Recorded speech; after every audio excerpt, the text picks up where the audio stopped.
страх, ненависть, радость. Распознать эмоции на лице ребенка с диагнозом аутизм практически невозможно. Методика «Потому что эмоции», разработанная психологами и дефектологами из Ростова-на-Дону, позволяет особенным детям научиться мимикой выражать свое настроение через специальное приложение. Все просто. Нужен планшет, ребенок и заботливый родитель. Программа начинает работать. Взрослые просят ребенка сделать какую-то эмоцию, например, там, грусть. И там есть картиночка с грустью, тот же взрослый может помочь и показать на своем лице грусть.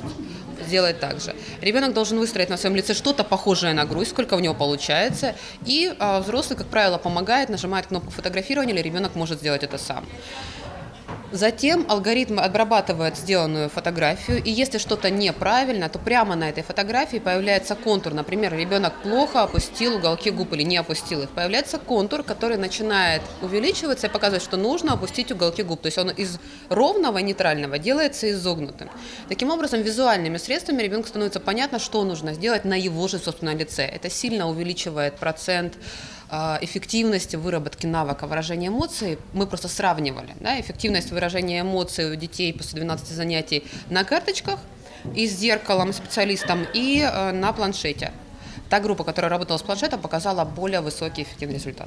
Проект ростовских специалистов вошел в десятку лучших по итогам третьего всероссийского конкурса «Навстречу переменам» и получил президентский грант. Методика подходит для детей от 6 до 12 лет, 2 и 4 группы аутизма. Ее эффективность доказана научным исследованием, проведенным при поддержке Российского гуманитарного фонда. И начиная с 2017 года ростовские специалисты внедряют эту методику по всем городам страны. Более того, многие специалисты и сами узнают о семинаре и приезжают из соседних городов и республик на мастер-класс. Мне, как психологу, всегда интересно такого рода мероприятия, которые проходят у нас в республике.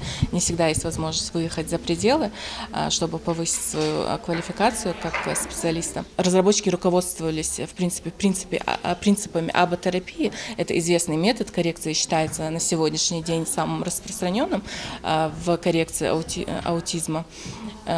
Но так, в принципе, это что-то новое у нас в России. Я приехала с Чечни, с Грозного, работаю я психологом в реабилитационном центре. Я получила большой опыт в направлении с детьми СРАС, и в дальнейшем я буду стараться применить эту методику. Семинар в Ингушетии проходит уже 4-й день при поддержке Центра психолого-педагогической реабилитации несовершеннолетних, злоупотребляющих наркотиками. Мы планируем сделать такие встречи систематическими, в течение года повышать квалификацию наших специалистов. И так же, как и сейчас, на основе соглашения мы будем работать с данными организациями.